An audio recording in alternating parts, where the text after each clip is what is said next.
Welcome back to Court TV Live. I'm Michael Ayala here with Judge Ashley Wilcott. And folks, jury selection began today in the Doomsday cult mom trial for Lori Daybell. She is, of course, accused of murdering her two kids, Tylee and JJ, and her husband's, Chad's first wife, Tammy, over the course of a few weeks back in the fall of 2019. All right, Lori Daybell facing a potential life sentence if convicted of these charges. I know we still have with us trial attorney Kelly Hyman, but first, Michael, I have to ask you this. You're a prior criminal defense attorney. How do you effectively present the defense of, I believed my kids were zombies? Yeah, see, I've been wrestling with that. And one of the things that I sort of grabbed onto with this case is that we're going to have to show, or the defense is going to have to show, that she was under the influence of this guy.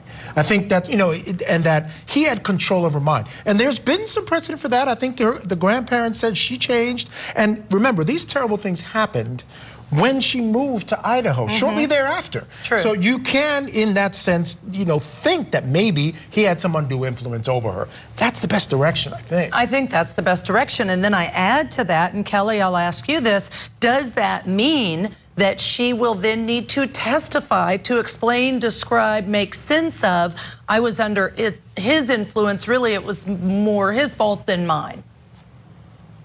No, absolutely. You bring up a really good point. And so it'll be interesting to see if she testifies. As we all know, that it's up to the person to make a determination whether they're going to testify. Now, the attorney could tell them, no, I don't think it's a good idea, or yes, I think it's a good idea for you to testify.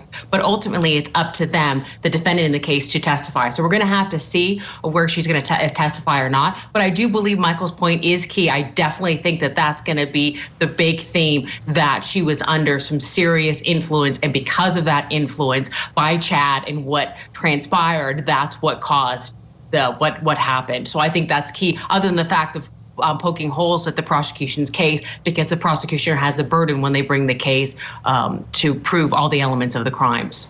That's an excellent point, Kelly, because during some of the questioning today of the jurors, the prosecution brought up the fact that they wanted to know if the potential jurors could convict if they didn't have an exact cause of death.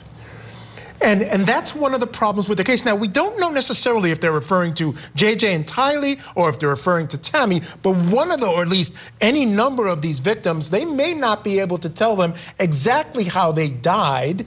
We also know that there's the specter of the brother Alex out there somewhere who they may try to point the finger at. Your thoughts on that aspect of the case for the prosecution?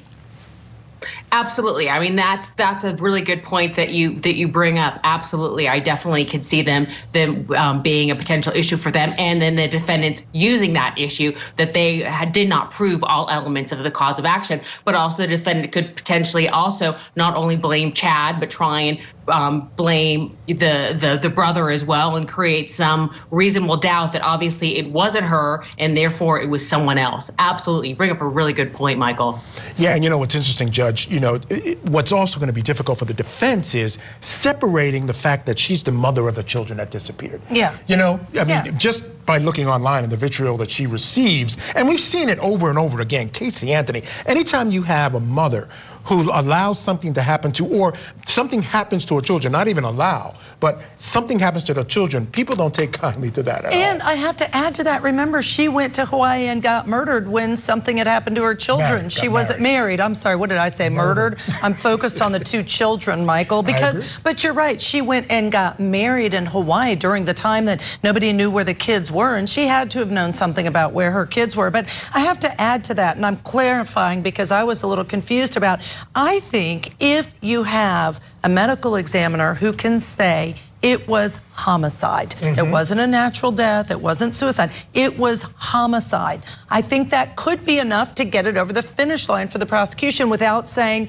and this is how they were murdered. What do you think, though? Yeah, no, I absolutely agree, and I think you just have to make sure you find jurors who can say that that's something they will do, because that's what they were doing, trying to make sure that jurors understood that we may not be able to give you an exact cause of death, but we will certainly be able to tell you this was a homicide. Yeah, right, absolutely. Kelly, you're going to stay with us. Thank you so much for that.